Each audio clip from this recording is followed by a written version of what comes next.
La muerte está en todos sitios, incluso en el teatro, está en todos sitios, incluso más que el teatro, está dentro.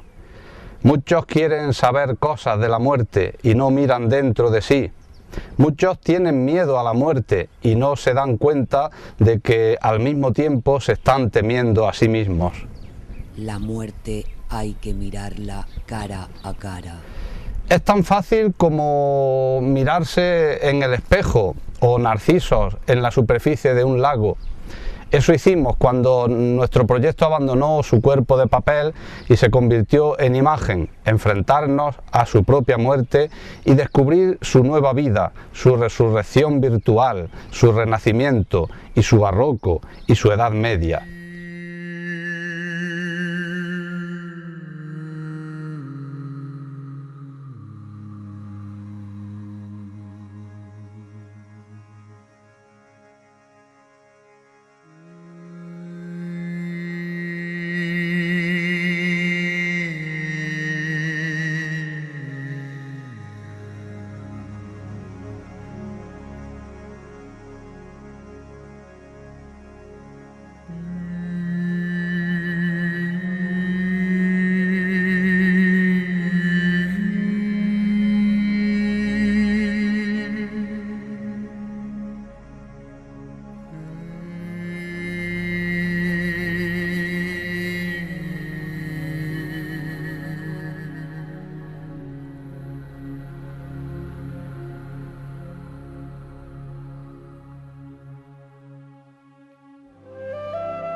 El teatro mira su muerte, tan traída y tan llevada, o al menos su agonía, su crisis, esa palabra hoy día tan en crisis en sí misma.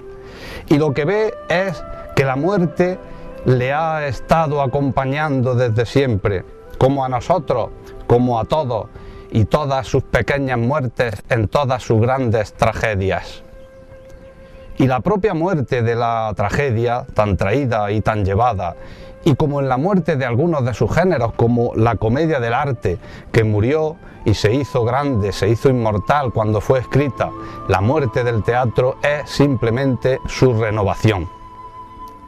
Ave fénix, continuamente resurrecta, inmortal, así es el teatro, completamente incompatibles muerte y teatro.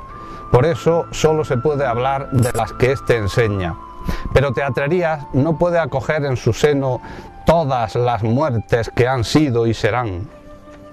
Eso sí, tratará de llevaros con ella a ver la figura inmortal de la muerte a lo largo del tiempo, sus ritos, sus testimonios y sus testamentos, y su localización, su imagen y su palabra.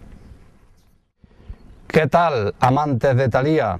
Hoy día especial para la cultura ibérica, el Día de Todos los Difuntos. Vamos a dedicar nuestro programa a una tradición teatral por excelencia de esta España nuestra, centrándonos en la figura de Don Juan. Para ello contamos con la opinión de destacados conocedores del mito. Os mostraremos después dos escenas distintas del Don Juan Tenorio y finalizaremos con un cuententos sobre el tema. Así que amigos, que semanalmente nos seguís en 9 La Loma, tu televisión más cercana, empezamos el programa 55 de Teatrerías. Gracias por estar ahí.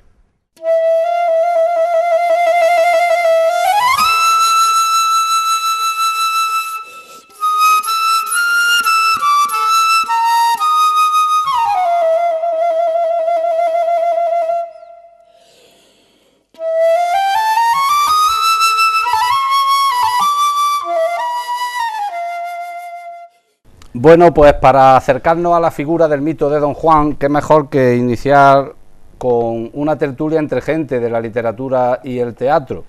Así es que hoy nos acompaña un colaborador habitual del programa, como es Luis Carlos Latorre, a quien tengo sentado aquí a mi derecha, actor y director. Buenas tardes. Buenas tardes, noches. Y se incorporan dos nuevos colaboradores que ya a partir de ahora, de vez en cuando, siempre que quieran, pues las cámaras de Nueve La Loma están a su disposición para comentar teatro, comentar literatura y comentar arte, que son Luis Villar, actor y también escritor. Muy buenas tardes. Muy buenas tardes. Y Miguel Ángel Carames, que es crítico teatral, colaborador en diarios provinciales y nacionales. Bienvenido a Nuevo La Loma. Buenas, ¿qué tal? Pues nada, yo creo que mejor que empezar una tertulia sobre Don Juan Tenorio, pues quizás sea hablando de Don Juan. Así es que hablemos del personaje, de José Zorrilla, de la época tan extraña o como mínimo tan totalitaria y pobre que vivimos en aquellos años. En fin, como diría un amigo mío, al tema. ¿Qué tal si empezamos la tertulia, cada uno dando una visión general sobre el personaje o sobre el tema de Don Juan Tenorio? Pues perfecto, ¿no? Aquí estamos, bueno, pues un año más, con la liturgia patriótica del Tenorio. Nos falta, por supuesto, el buñuelo, los difuntos y un Tenorio un año más. Y bueno, si está ahí, evidentemente es porque sigue de alguna manera constituyendo un baluarte, ¿no? Un elemento que, vale, a pesar de las críticas que les podemos hacer, que evidentemente son muchas, sigue siendo un referente, ¿no? Por lo menos de un teatro popular que se viene haciendo en España.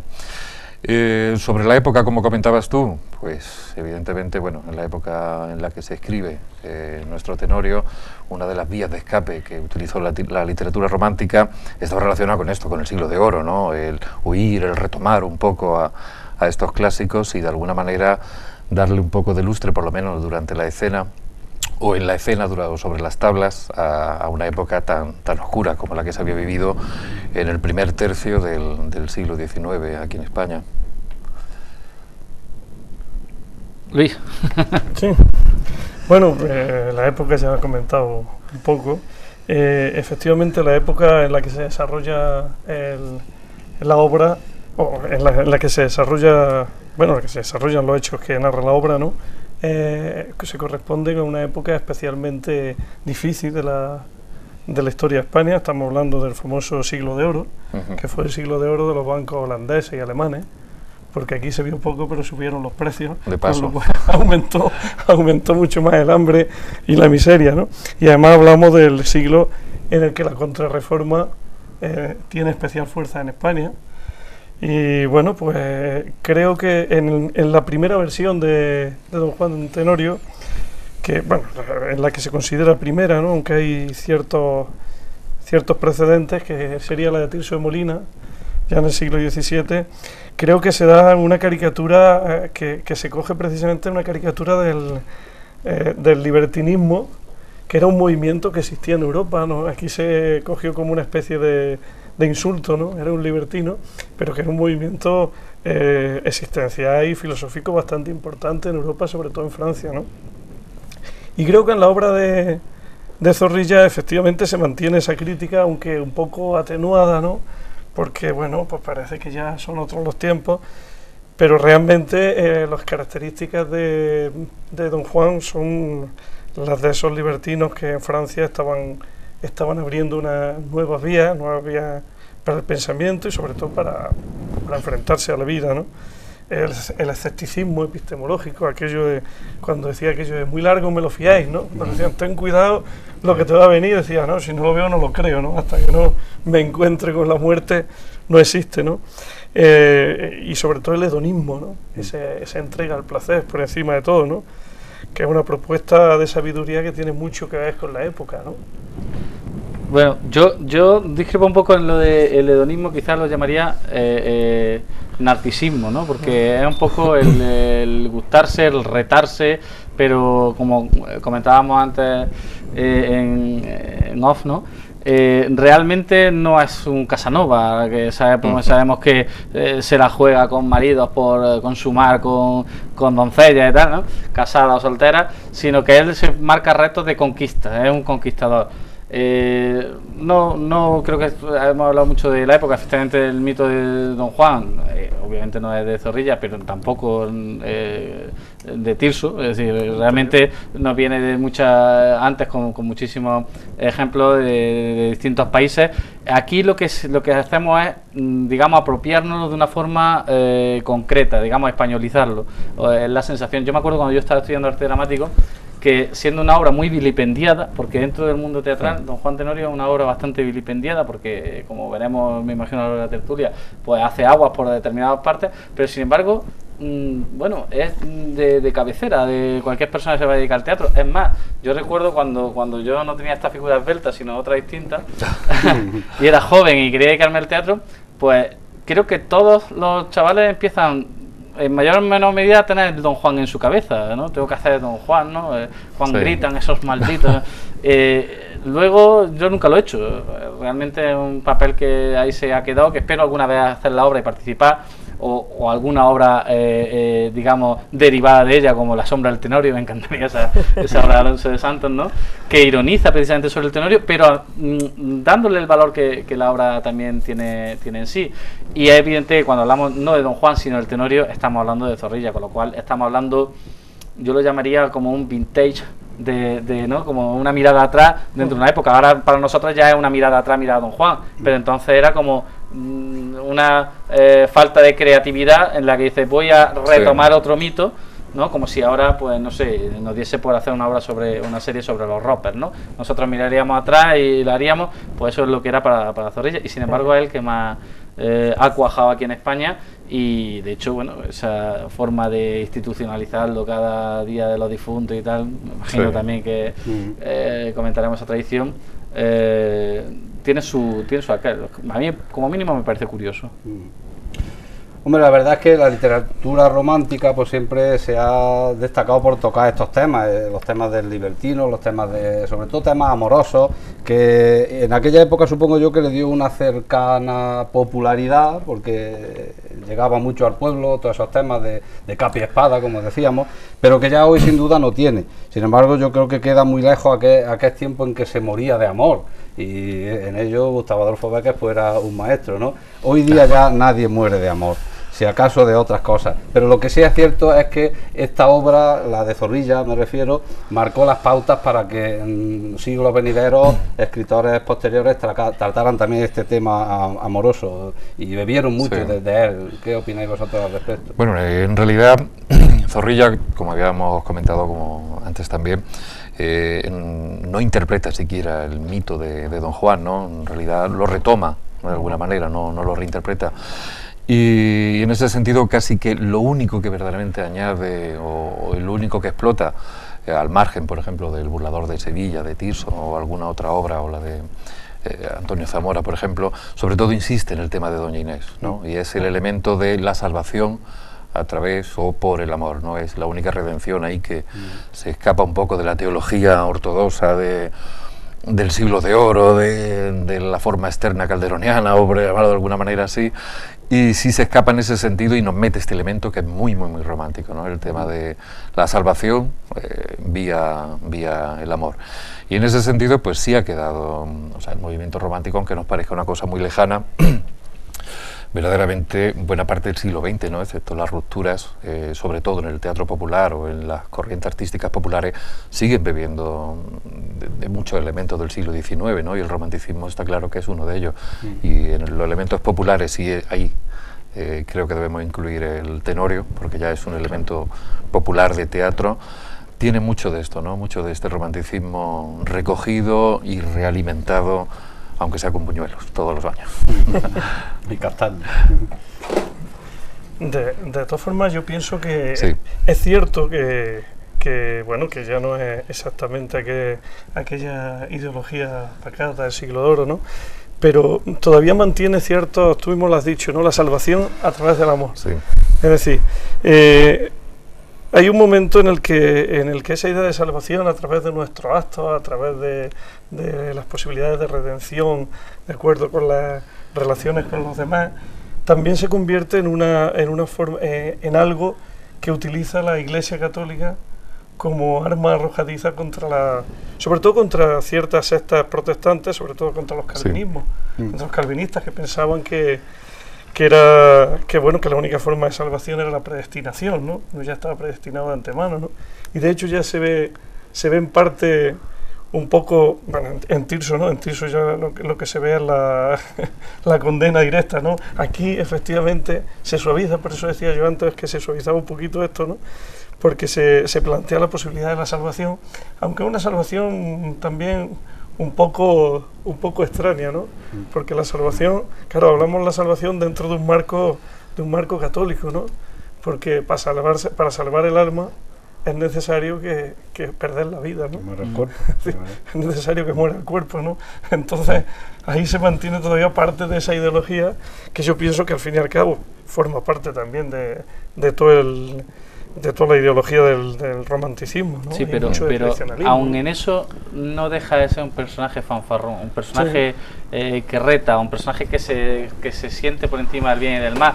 La parte romanticista, así lo entiendo yo, no soy dramaturgo y no soy tampoco especialista a lo mejor en ese tema, pero la parte romanticista creo que deriva de la época, pues a lo mejor pues, del romanticismo alemán, de Werther y tal, y a lo mejor por ahí coge esa parte más del romanticismo, pero la parte de lo que yo decía antes, ¿no? De la figura desafiante, del fanfarrón, pero a la vez también de, ojo, que si te crees por encima del bien y el mal va a acabar en la, ¿cómo es eso de Pedro Botero? En la, condenado, la caldera de Pedro Botero.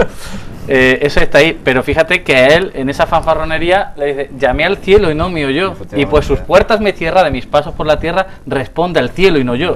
Es decir, aun en eso es demagogo. Yo creo que es un sobrado de la época. Sí, no, pero es que, claro, para ser normal no va uno al teatro. Es decir, yo entiendo que ahí se tenía que buscar pues el personaje, ¿no? Hoy en día, pues a lo mejor cuando yo era chico, pues ya Superman decía, wow, que volaba, ¿no? Pues el otro desafiaba determinadas cosas que absolutamente inconcebibles, sobre todo si no lo pensamos en la época en la que la escribió Zorrilla, sino en la época de la que viene el origen de la obra.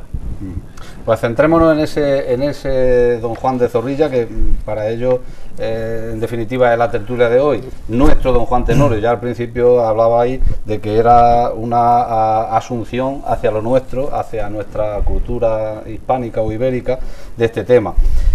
Zorrilla, como sabéis, bebe de otras fuentes literarias concretas para escribir su Don Juan. El Don Juan Tenorio, pues antes fue el burlador de Sevilla de Tirso, donde sí condena al personaje, sin embargo Zorrilla lo salva por esa condición que habíamos hablado antes, pero también el no hay deuda que no se pague, de Zamora, o incluso Las almas del purgatorio, de Mérimée. Pero sin embargo yo creo que esta obra nuestra es una de las obras, si no la más representada, todavía se sigue representando, y eso pues le da quizá un punto de atención o un punto de actualidad. Sí, posiblemente de cara al récord Guinness sí sea la obra más representada que trata el tema del mito de Don Juan de alguna manera. Pero bueno, a nivel de profundidad sobre el mito de Don Juan tampoco podemos decir que sea la más extensa, ni mucho menos.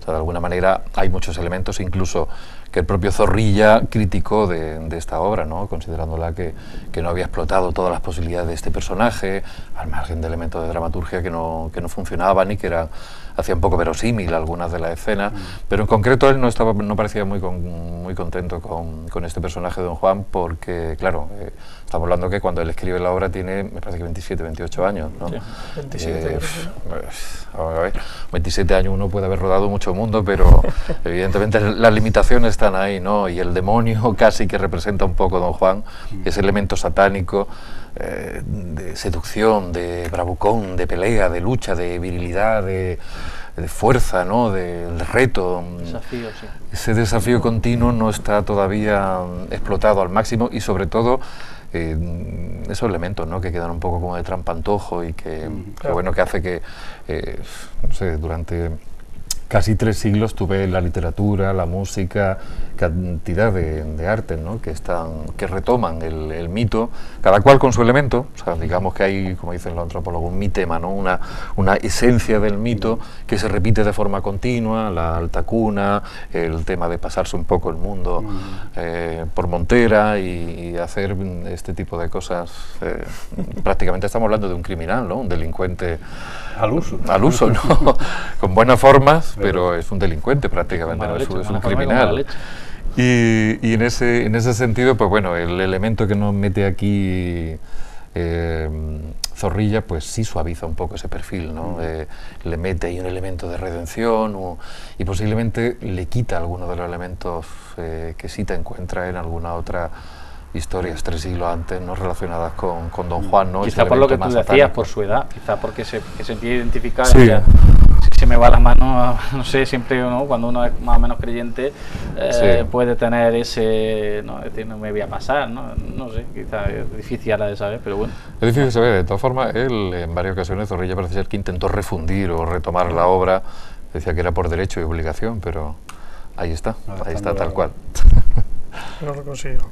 Yo voy a saltar el turno para decir una cosa sobre la representación, una cosa muy breve, sí. Y es que yo hace muchísimo tiempo que echo de menos una gran representación en Úbeda de Don Juan Tenorio, en un Don Juan Tenorio que yo recuerdo que ya en el año, creo, 2003-2004, por ahí fue, se lo propuse al entonces concejal entrante de Cultura, Antonio Jimena, un Don Juan Tenorio itinerante. Yo creo que Úbeda tiene, no solo para Don Juan Tenorio, pero bueno, ya que estamos hablando de Don Juan Tenorio, creo que tiene localizaciones maravillosas, sí, para poder coger un grupo de gente y poder llevarlo a ese Hospital Santiago, el mismo ayuntamiento y tal, que la gente, o sea, que las escenas vayan sucediendo, lógicamente bien trabajado y tal, de su sonido, su luminotecnia y tal, pero puede ser maravilloso, o sea, un Don Juan que causa época, porque claro, lo que se hace últimamente con la representación de Don Juan pasa eso, que es que innovo para que el Don Juan de este año que hago aquí en el pueblo, porque cada pueblo se hace una vez pues cada 8 años, pues hacía ya 12 que no lo hacíamos, sí. En Madrid es habitual todos los años, pero ¿qué pongo nuevo, qué aliciente nuevo, qué vuelta le doy? Porque no da tanto juego, y mucho menos hablando en verso, como por ejemplo, que también es en verso, pero nosotros la vemos traducida, como Romeo y Julieta. Romeo y Julieta es de West Side Story, que ya se sobró a la versión moderna de Leonardo DiCaprio y tal, es decir, otra tradición, pero que ha dado mucho juego para cambiar. Aquí lo que cambiamos son cositas muy puntuales, no es una ruptura, no es una transgresión con respecto a la obra, la misma de Zorrilla estamos hablando, sin cambiar de obra. Y eso lo echo de menos, es decir, el que alguien se atreva con un mecenas adecuado ahí a echarse para adelante y pegarle una vuelta a eso, a lo mejor reactiva ese mito que, dicho sea por otra parte, cada vez si sale a la calle, yo creo que los chavales jóvenes hoy cada vez lo van también desconociendo más o conociendo menos. Claro, está claro que, vamos, Úbeda y Baeza tienen potencial de sobra, no solo para Don Juan Tenorio, sino para hacer un auténtico festival de teatro clásico, por ejemplo, Teatro Siglo de Oro, que no tendríamos ni que buscar localizaciones porque es que las tenemos, nos saltan al alcance de la mano, ¿no? Constantemente. Bueno, yo sobre Don Juan, sobre los valores de ese personaje, bueno, pues ya se ha dicho más o menos lo principal, ¿no? Yo me sigo pensando que al fin y al cabo es que el personaje, lo que se nos presenta más que un personaje muy trabajado es la caricatura de un personaje. Es decir, como tú decías, es un fanfarrón, pero no tiene profundidad, quizás porque viene de esa tradición de eso, ¿no? De que es el diablo, es esa fuerza de la naturaleza a la que hay que domar, y entonces se le caricaturiza, ¿no? Y así pierde fuerza, así es más fácil acabar con ella. Tiene muchos antecedentes. Investigando un poco, pues, por ejemplo, hay quien habla del Don Galán, que aparece en los romances gallegos y leoneses ya en la Edad Media, ¿no? Es diferente, es un galán que comparte con él un poco la parte de conquistador, ¿no? De entregado al amor y demás, pero que luego es bastante más respetuoso con temas como la religión, la moral establecida y demás, ¿no? O el Don Juan de Molière, la versión que hace Molière de Don Juan, que es bastante más cómica, ¿no? Y que trata de forma más dura o más clara esa parte libertina que tiene Don Juan, ¿no?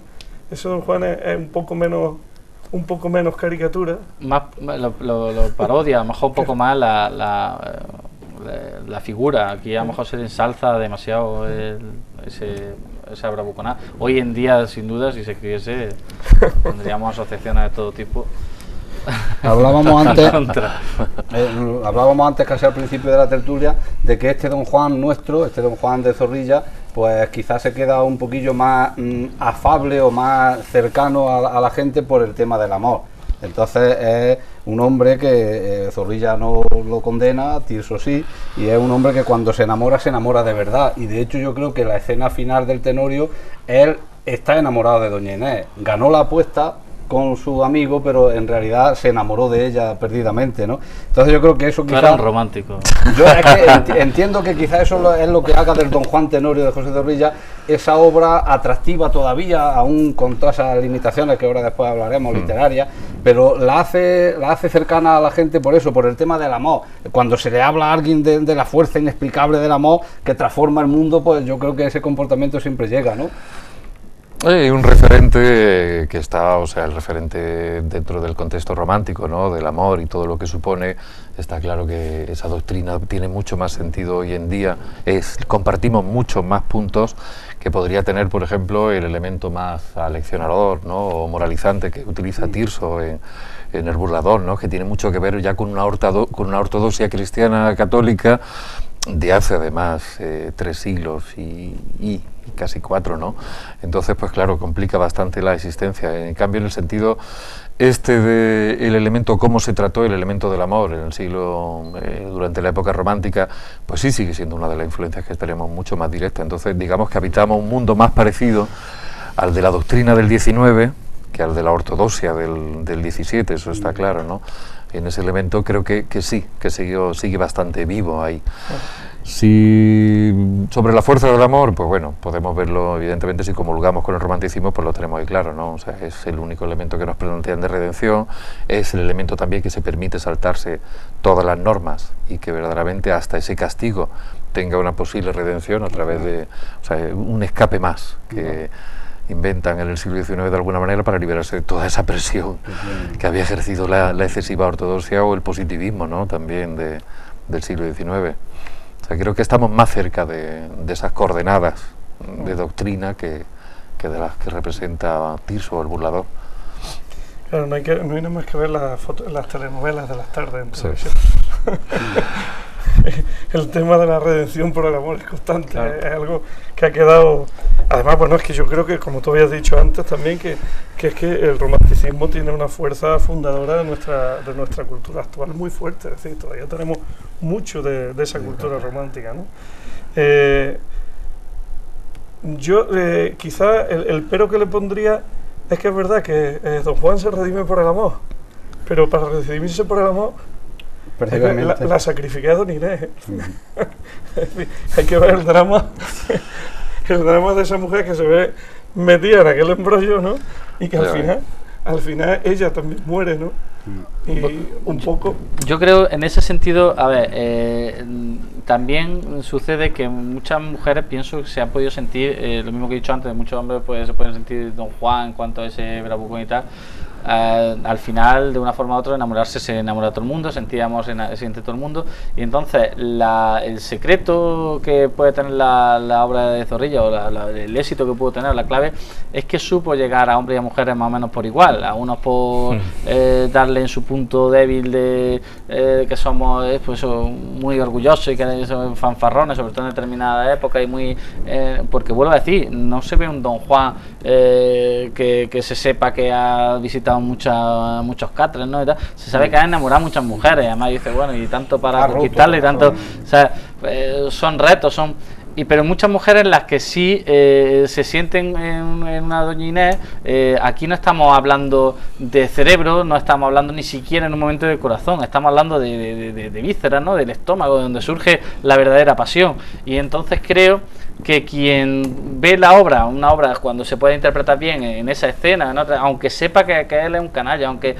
no, la pasión es más fuerte y te lleva a decir, venga, y encima lo que decimos, el mismo Zorrilla se pudo en un momento determinado, sentía así, decir, bah, te condono la deuda, ¿no? De eso. Entonces quizás ahí estriba el éxito junto con respecto a otras obras que posiblemente, seguro, están mejor escritas, pero que no han sabido tocar la fibra, a lo mejor, bueno, uno no lo sabe bien. El caso es que la realidad es que a quien le pregunte don Juan Tenorio, y mira que se escriben cada día, bueno, tú lo sabes, se escriben cada día cientos de obras y no las conoce nadie. A lo largo de la historia se han escrito grandísimas obras y grandísimas que cuando caen en tu mano dices, bueno, ¿cómo no conocía yo esto? Y sin embargo, don Juan Tenorio está ahí, lo conoce todo el mundo. Entonces, lo que hay que estudiar es la clave del éxito de Juan Tenorio para reavivar el teatro a base de esa receta. Y yo creo que eso, que ha sabido llegar a tanto un público como a otro de una forma simplona, si quieres llamarlo así, simplona. En ese sentido, literariamente, como decíamos antes, tiene sus lagunas la obra, pero yo creo que esas lagunas las supera quizá pues lo que tú decías, el pillaje del protagonista, incluso la ingenuidad de doña Inés y el movimiento de la acción, porque la acción es muy viva en ciertos momentos. ¿Qué opináis al respecto? Y ya os pediría brevedad porque nos estamos casi excediendo y nos queda que hablar todavía de la época oscurantista o absolutista que vivió, y yo creo que esa es la que hizo que fuera necesario este personaje. Pero literariamente, ¿qué valores le dais vosotros a la obra, pese a que tiene sus lagunas, como si le hacemos un estudio más profundo? Pues, ¿no? Hay, evidentemente, o sea, el propio Zorrilla, incluso lo que hemos comentado antes, consideró que tenía el derecho y la obligación de refundir la obra, ¿no? Porque consideraba de alguna manera que era producto de una vehemencia de momento, de una aceleración, y el propio éxito casi había matado la obra, ¿no? Rápidamente utiliza elementos de leyenda que son muy populares, se le escapan de las manos de alguna manera, incluso hasta los derechos los perdió también, o sea, mientras había gente enriqueciéndose, él estaba a dos velas prácticamente con esta historia. Entonces sí hay cosas que funcionan bien, otras no, tiene problemas de verosimilitud, está claro, ¿no? Hay elementos complicados. Luego los personajes no están dibujados del todo, ¿no? Le falta profundidad, le falta... ¿Cómo compensa de alguna manera? Pues, y yo creo que es una de las cosas por las que funciona toda la primera parte de la obra, que es una obra de capa y espada auténtica, ¿no? La velocidad a la que va y la velocidad a la que ocurren los eventos y los sucesos, te das cuenta, ¿no? Viendo las representaciones, te tira un par de horas y va todo muy rápido, ¿no? Entonces, ha funcionado en parte por eso, por tocar elementos de leyenda, por hacerse de calendario prácticamente, y ese tipo de cosas le ha funcionado bien. Otras, pues la parodia un poco clásica se escapa, ¿no? Y a veces no resulta la excesiva sonoridad, por ejemplo, del verso. Hoy en día nos sigue resultando una cosa como que, ostras, esto es difícil, difícil de justificar. Sí, difícil de sobrellevar. Sí. Claro, pero yo creo que precisamente esa falta de profundidad en los personajes que hemos comentado varias veces puede ser una clave de su éxito. Sí, como ocurre con Walt Disney. Claro, es que es lo mismo, ¿no? El arquetipo. Claro, porque permite una identificación quizá de mucho más amplitud de gente, ¿no? Mucha más gente se identifica con ello, ¿no? Además, el tema del amor, un amor entregado, ¿no? Que está más allá de lo sensual, ¿no? Un amor demasiado sensual parecería demasiado comprometido, ¿no? Y entonces eso hace que desde muchas ideologías, de muchos lugares diferentes, ¿no? La gente se sienta identificada con eso. Y luego la relación, comentábamos antes, lo que había una relación realmente entre doña Inés, la que representa a doña Inés y don Juan, una relación clásica de dominio, sumisión, ¿no? Donde cada uno acepta efectivamente su papel, y claro, con el que la mayoría del público en una sociedad determinada se identifica muy fácilmente, ¿no? Creo que eso es parte, quizás algunos de sus defectos son precisamente parte de su éxito, de sus virtudes también. Yo lo que sí creo que, siendo, vuelvo a decir, una obra que cuando yo la tuve ocasión de conocerla, pues te gustaba porque, bueno, era el mito. Cuando tuve ocasión de estudiarla, te empezó a hacer agua, porque claro, se diseminaba, ¿no? Se analizaba parte por parte, así un poquito más en detalle. Y además, ya te digo, dentro del mundo del teatro, pues es una obra que en fin, no sé si es como los clavelitos en la tuna, ¿no? Que ya le gusta a todo el mundo menos la tuna. Entonces, no sé, a lo mejor tiene algo de eso. Pero vaya por delante que aun siendo así, realmente que estemos, lo que te digo, en una escuela de arte dramático hablando de esa obra, en una tertulia como esta, en el siglo XXI, algo tendrá el agua cuando la bendice. Es decir, a lo mejor por eso, muchas veces por la sencillez o por la simplonería, por la simplonería dentro de lo que cabe. O sea, se me ocurre ahora poner, bueno, tú eres el que escribe, pero se me ocurre escribir una obra en verso ahora y me puedo caer de espaldas. Es decir, dentro de lo que venía siendo el mito y tal, también creo que trata de una forma quizá un poco más moderna, más moderna con respecto al siglo de oro, el siglo XVI, XVII, el tema de la muerte, o con una vista o con una apertura de mira un pelín más menos cerrada, ¿no? Menos oscurantista. Y no sé si estriba ahí, pero lo que sí digo es, aun siendo una obra que efectivamente tiene lagunas, personajes que son muy poco poliédricos, que son muy llanos y tal, pero que estamos en el siglo XXI hablando de ella, que es un personaje que todos los que aspiran a ser actores, don Juan Tenorio como actor y doña Inés como actriz, quieren hacer, que sigue siendo en muchos casos texto de rigor a la hora de entrar a hacer una prueba en una escuela de arte dramático. Y lo que he dicho, que algo tendrá el agua cuando la bendice. De todas formas, no podemos olvidarnos que el Tenorio surge en una época absolutista para España. El reinado de Fernando VII llevó pareja aquella ominosa década de estrechez económica. ¿Vosotros creéis, al hilo de esta situación, que era necesaria la presencia de un libertino literario como don Juan en nuestra escena, en nuestra literatura, en nuestra España? De alguna manera era inevitable. De todas formas, la tradición literaria española tiene bastantes personajes que están rayando lo libertino y que son poco canónicos en el sentido ese, ¿no? No obstante, en esta época, digamos que es la primera caída de la ideología de la Ilustración, ¿no? O sea, el positivismo, el racionalismo absoluto lo había llevado al final a esta desfachatez totalitaria y a auténticos tiranos que gobernaban ahí en nombre del pueblo. Y evidentemente el teatro y todas las artes, en el momento que pueden, pasada la época napoleónica, intentan quitarse del medio alguna vez este tipo de cosas y volver a estos elementos un poco más irracionales, elementos más vitalistas, más un poco en esa línea, ¿no? Era normal. Esto es el clásico movimiento de péndulo de la historia, ¿no? Después ya vendría otra vez la ciencia y así continuamente, ¿no? Época de irracionalismo, época de... Yo, si recordáis muchas obras de Calderón o de López, por poner los ejemplos más, pero bueno, mira, de Mezcua, en fin, aunque fuese de capa y espada, aunque fuese de enredo, aunque fuese de honor, aunque fuese... eso es un tema que antes tú comentabas, ¿no? Un tema que hoy, por ejemplo, esa calle y dirán muchachos que es el honor y la honra. Lo sabemos nosotros, ¿no? Eso ya un poco se ha perdido en esta obra, era principal, incluso hacían obras solo por eso, pero devolviendo. Fuese comedia, fuese al final, ¿qué pasaba? Unas veces de un solo plumazo, es decir, pasaba una hoja y ya estaba, y otras veces progresivamente llegaba el rey y lo solucionaba. Llegaba el rey era el justo, el señor, no se le ocurriría, incluso a Lope, que era más díscolo en el sentido que Calderón, que Calderón era, bueno, un acólito entregadísimo, y lo resolvía. Cosa que en esta obra, siendo del corte y queriendo imitar la época que te va, ni aparece ni se le espera, por mucho, vamos, no aparece como el rey omnipotente que tal, ni se le espera porque en todo caso Zorrilla, por no romper la línea, pues puede hablar del rey de los cielos aquí, pero el rey de la época, eso, es decir, que eso no sería, aunque sea un detalle absurdo, pero no sería algo impensable en la cualquier obra de las que esta intenta imitar, lo mismo que el Quijote evita muchas cosas de los libros de caballería adrede, pues en esta obra yo sé que, entiendo que adrede se evita eso, no es algo casual. No sé si por la línea que decía del régimen de la época. Sí, era un poco de la censura. Sí, quizá hay algo de eso, ¿no? Hay un poco de intento de volver a cierta libertad a partir de esos excesos, ¿no? Eso es cierto.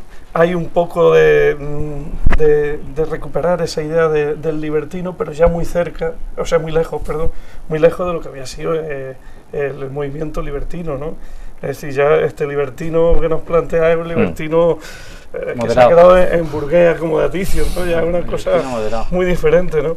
No es como decía Michel Onfray, ¿no? Un filósofo francés, cuando hablaba de los libertinos franceses, que decía, no, es que aquello fue la luz que vino en medio de las tinieblas, ¿no? Y que prefigura la ilustración, pero de otros presupuestos muy diferentes. Es decir, de la pasión, desde lo dionisíaco, y no ese exceso apolíneo que es la ilustración, ¿no? Ese exceso del rigor, del orden, ¿no? Ahí está, ¿no? Pero quizá, claro, se queda corto porque estamos hablando de otra época, estamos hablando de una época muy difícil en la historia de España. Efectivamente, cuando escribe esto en 1844, no ha hecho más que empezar el reinado de Isabel II, que después de su padre, bueno, pues vuelve otra vez, efectivamente, una segunda década ominosa. Es tremendo. Entonces, bueno, Zorrilla tuvo habilidades revolucionarias y también es, pues, un producto de su tiempo, muy contradictorio. De todas formas, yo voy a decir, realmente no creo que guarde relación directa el escribir esta obra, el retomarla con eso. Sí puede guardar relación directa el omitir eso, es decir, pues mira, pues el otro este era el bueno y tú que deberías serlo no lo eres, pues, pero no creo que realmente se pusiese a... Yo creo que buscaba retomar, lo mismo que a lo largo de la historia se ha hecho tantísimas cosas, un mito tal, y con el que has crecido eso y decir, si yo le doy otro enfoque, otro punto, y salió eso, ya te digo, yo creo que ni él mismo podía esperar en un momento determinado. Pero no olvidéis el contexto vital. Sí, que Zorrilla, su padre era un carlista. Era carlista convencido y además. Sí, pero que digo, no sé si en esta obra. Puedo decir que a lo mejor en otras cosas que escribió, por segunda parte, o sea, que hay gente que escribió Zorrilla además del Tenorio, pero en otras cosas que escribiese sí se podía, pero aquí no sé yo exactamente si... Hay un personaje que es Don Diego Tenorio, que es el padre, que precisamente dice en un momento algo así como que vengo a ver en qué clase de debilidad se ha convertido mi hijo, ¿no? Algo tremendo. Sí, bueno, pero eso... Que recuerda un poco a la figura de eso, ¿no? El padre autoritario con el que se enfrenta constantemente. Pero es que en la época, claro... Ahora imagínate, sacar una muchacha minifalda en una época de esa, pues sería... ¿no? A mí, por ejemplo, ahí me parece muchísimo más transgresor, muchísimo más rompedor la época, ya que estábamos hablando antes de otros autores, pues por ejemplo Laurencia en Fuenteovejuna, ¿no? Que llegase con esa cosa que este hombre tampoco hace, que decir, no rompe, había antecedentes como ese, hombre, llamarle a un consejo a un alcalde hilandera y maricones no era normal en una mujer, y sin embargo este hombre, teniendo esa opción, no lo hizo. Yo creo que no era una obra contra tanto, pienso yo, voy a decir. Quizá era demasiado joven todavía. Tenía 27 años y todavía no tenía muy claro. O empezó por aquí y se le fue para allá, ¿sabes? Bueno, pues como tendremos más oportunidades de hablar, si no del Tenorio, de otras obras cumbres de la literatura española, porque Teatrería, si de algo se enorgullece, es que de vez en cuando pues lanza momentos cumbres de nuestra literatura al espacio herciano de la pantalla. Pues el año pasado Teatrería se acercó a don Juan Tenorio emitiendo 3 escenas que mostraban al mito desde 3 enfoques distintos. El futurista, con un pequeño texto de un don Juan presumiblemente allá por 2041, que seguía buscando respuestas a su maltrecha vida de libertino. El clásico, de la escena del sofá con doña Inés y el rastro del convento. Y el atrevido, con un don Juan mojigato, como comentábamos fuera de cámara, y torpe en el amor, como era este don Juan. En esta ocasión le vamos a ofrecer 2 escenas. La última del Tenorio de Zorrilla, cuando don Juan pues se arrepiente y encuentra esa salvación a la que hacíamos mención antes en la figura ya muerta de doña Inés, Y con ello os dejamos, no sin antes agradecer a nuestros contertulios, Miguel Ángel Carames, Luis Villar y Luis Carlos Latorre, pues esta buena tarde de literatura que nos han dado y su sapiencia en esto de la escritura dramática. Gracias por estar aquí, os emplazo para otra ocasión y con ello, con el Don Juan Tenorio de Zorrilla, os dejamos.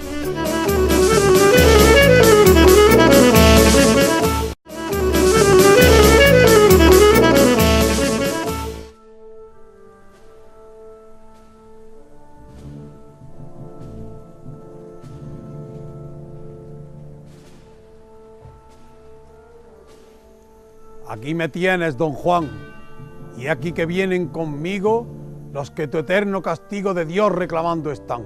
Jesús, ¿de qué te alteras? Si nada hay que a ti te asombre y para hacerte eres hombre plato con sus calaveras. pavor jamás conocido el alma fiera me asalta, y aunque valor no me falta, me va faltando el sentido. Eso es, don Juan, que cumpliendo está tu existencia y el plazo de tu sentencia está cumpliéndose ya. ¿Qué dices? Lo que hace poco que doña Inés te avisó, lo que te he avisado yo y lo que olvidaste, loco. Mas el vestín que me has dado debo de corresponder, y así llega don Juan, que aquí este cubierto te he preparado. ¿Qué es lo que ahí me das?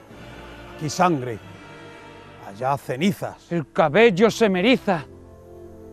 Esto es lo que tú serás. Fuego y ceniza he de ser. Tras lo que ves enredor, que así se acaba el valor, la juventud y el poder. Ceniza bien, pero fuego. El de la ira omnipotente arderás eternamente por tu desenfreno ciego. ¿Con qué hay otra vida más y otro mundo que el de aquí? ¿Con qué es verdad hay de mí lo que no creí jamás? ¿Y ese reloj? Es la medida de tu tiempo. Expira ya. Sí. En cada grano que cae va un instante de tu vida. ¿Y esos me quedan no más? Injusto Dios, tu poder me haces ahora conocer cuando tiempo no me das de arrepentirme. Don Juan, un punto de contrición da al alma la salvación y ese punto hoy te lo dan. Imposible en un momento borrar 30 años malditos de crímenes y delitos. Aprovéchale con tiento porque el plazo va a expirar y las campanas doblando por ti están y están cavando la fosa donde te han de echar. ¿Con que por mí doblan? Sí. ¿Y esos cantos funerales? Los salmos penitenciales que están cantando por ti. ¿Y aquel entierro que pasa? Es el tuyo. ¡Muerto yo! El capitán te mató a la puerta de tu casa. Tarde la luz de la fe penetra en mi corazón. Mis crímenes sin razón a su luz tan solo ven. Por doquiera que fui, la razón atropellé, la virtud escarnecí, a la justicia burlé y emponzoñé cuanto vi. Yo a las cabañas bajé, y los palacios subí, y los claustros escalé. Y pues tal mi vida fue. No hay perdón para mí. Mas ahí estáis todavía con quietud tan pertinaz. Dejadme morir en paz a solas con mi agonía. Mas con esta horrenda calma, ¿qué me auguráis, sombras fieras? ¿Qué esperan de mí? Que mueras para llevarse tu alma. Y adiós, don Juan, que ya tu vida toca su fin. Y pues tan vano fue, dame la mano en señal de despedida. ¿Muéstrasme ahora amistad? Sí, que fui injusto contigo y Dios me ordena a tu amigo llegar a la eternidad. Toma, pues. Ahora, don Juan, pues desprecias el momento que te dan, conmigo al infierno ven. ¡Aparta, piedra fingida! Suelta, suelta esa mano que aún queda el último grano en el reloj de la vida. Si es verdad que un punto de contrición da al alma la salvación de toda la eternidad, santo Dios, creo en ti. Si es mi maldad inaudita, tu piedad es infinita. Señor, ten piedad de mí. Ya es tarde. No. Heme ya aquí, don Juan.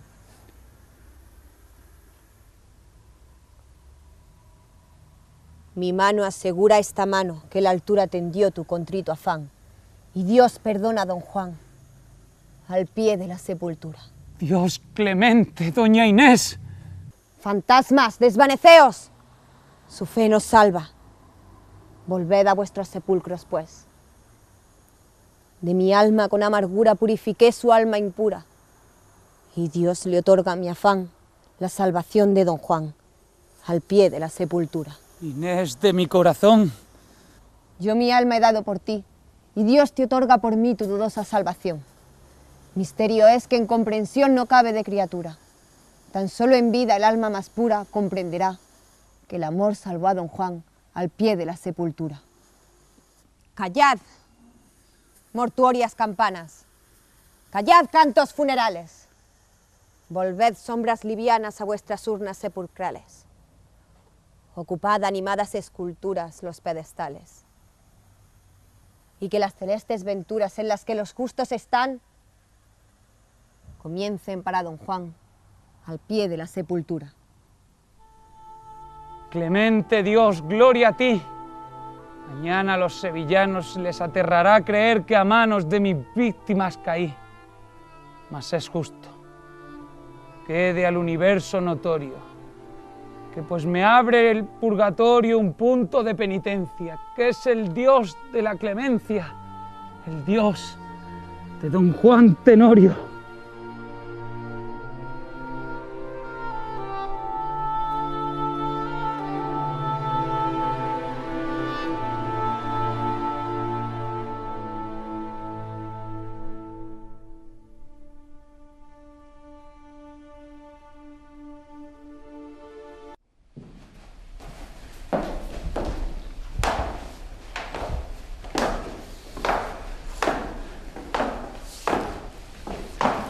Acompáñame, vida mía, por un momento.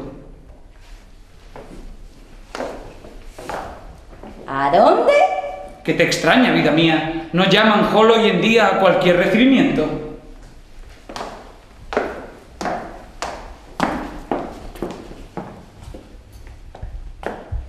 Sonríes, eso me agrada. Pero estaréis en buena hora, señora, mejor sentada. ¿No es verdad, ángel de amor, que es tu angustia y tus sofocos se te pasan poco a poco y ya te sientes mejor? Habla, dime, casta diosa, contesta. Me da lo mismo un sí que un no, cualquier cosa, que ya es mucho tu mutismo. Llevo mi bien todo el día diciéndote madrigales. Te he comparado, alma mía, con la miel de los panales, con la luna y su argentado, con el sol y su relumbre, con el bosque, con el prado, con el valle, con la cumbra, con el hierro y con la cera, con la noche y con la aurora, con la fiera y la cordera, con la fauna y con la flora, con la nube, con la gasa, con la perla y con la grasa. Te he dicho que eres bien mío, tú el tormento, yo el lamento, yo la espiga, tú el rocío, tú la fuente, yo el sediento, que voy a ti como van a la altura los vapores, como el hierro va al imán, como la abeja a las flores.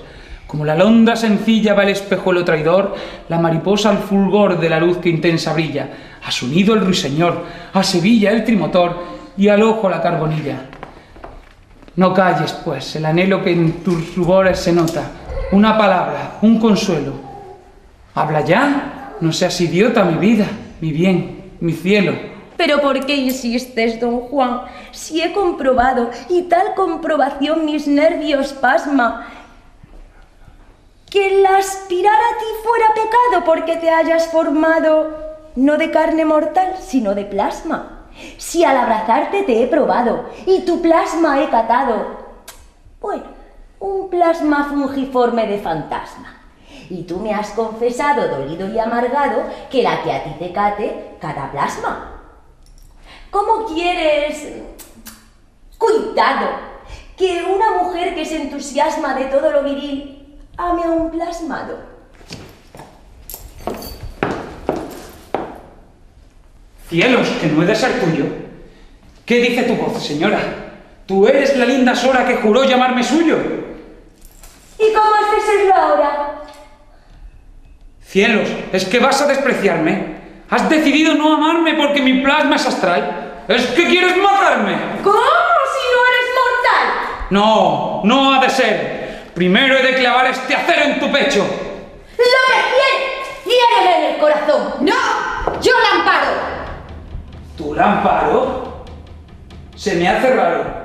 Según la versión descrita, tú te llamabas Doña Rita, no te llamas Doña Amparo. ¡Atrás! Bueno, Juanete, has perdido tu cartel. Vamos, anímate, hombre. ¿Quieres desplasmarte? ¡Cállate, carrasco inmundo! Ya que el amor se burló de Don Juan, aún no queda en el mundo muchas cosas que hacer. No seas tonto, hombre. Si el vivir no merece la pena, ¿qué es lo que ves en todas partes? ¡Chanchullo! ¡Los vengaré! ¡Atracos! ¡Los castigaré! ¡Traiciones! ¡Los traicionaré! Podríamos presentarle para diputado, pues sí. No, político no, eso nunca. ¡Qué honor para la familia, Juan! ¡Tú en el Congreso! No, político no, al Congreso no. Tú discutiendo, votando, interpelando. ¡No! Tú saltando por los escaños cuando te llamen imbécil. ¡Calla! ¡Tú, ministro! ¡Al menos 4 o 5 días! No, político no. La política es un lodo que destruye, mancha y trunca. Se podrá ser de todo, pero político nunca. Pues si así lo queréis, don Juan, decid todos conmigo: ¡Abracadulia! ¡Abracadulia! ¡Abracadulia! ¡Abracadulia!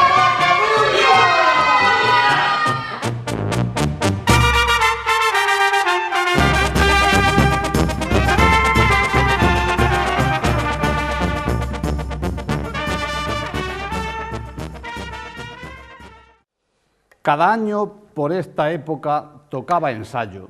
Siempre la misma sala, siempre los mismos actores, cada año un público con menos cabellos y más sillas vacías. Primero fue el centro parroquial, después el centro moral. Ahora, muchos años después, bajo los auspicios y la subvención del ayuntamiento, aquella sala se ha convertido en centro cívico. Y sin embargo, los actores y las actrices siempre fueron considerados unos excéntricos, aunque se tratara de una obra piadosa a la par que sacrílega, ¿o acaso no es pecado intentar seducir a una novicia? En fin.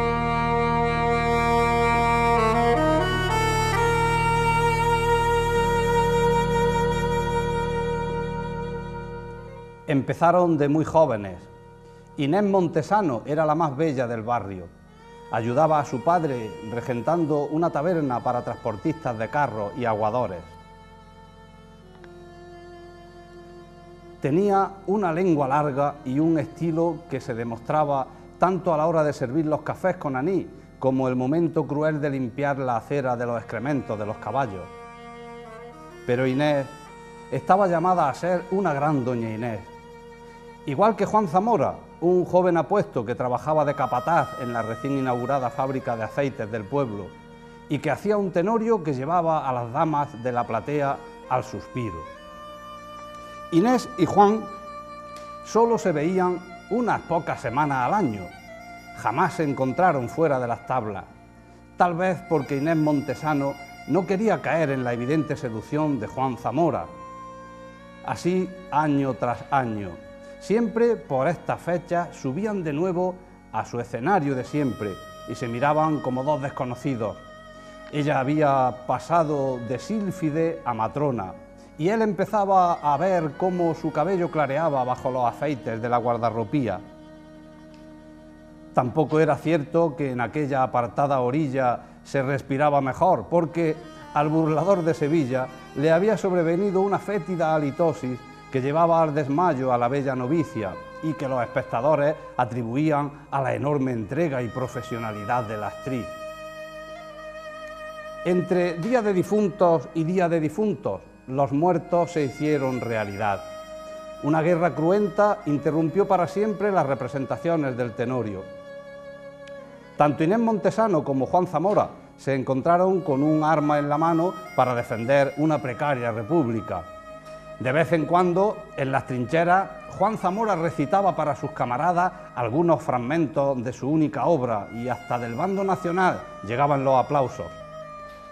Inés Montesano hacía lo propio en las habitaciones de los hospitales de campaña a donde llevaban a los heridos en el frente. Pero todas las tragedias tienen su final y la gran tragedia humana acabó con las dotes artísticas de los grandes protagonistas del drama de Zorrilla. A Inés Montesano la hicieron presa, le raparon al cero y años después ingresó como novicia en una orden religiosa en la que jamás salió. A Juan Zamora le llevaron al paredón, a esas horas del amanecer en las que parece que la muerte es un mero accidente de la historia. Frente al piquete todavía tuvo tiempo de recitar un gran monólogo final. Un punto de contrición da al alma la salvación. La descarga fue inmediata. Era evidente que los fusileros franquistas no habían leído jamás las hazañas del gran Tenorio.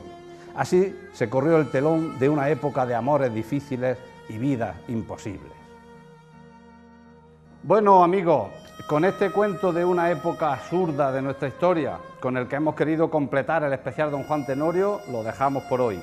Bienaventurados seáis cuando ya de la vida el alma esté con el cuerpo rota. Espero haberos envenenado un poquito con esta gotita de ternura para el corazón y tibieza para el alma. Así es que hasta la próxima entrega de Teatrería solo me queda desearos que seáis felices bajo la protección de nuestra sin par Talía. Un besote a todos, chao.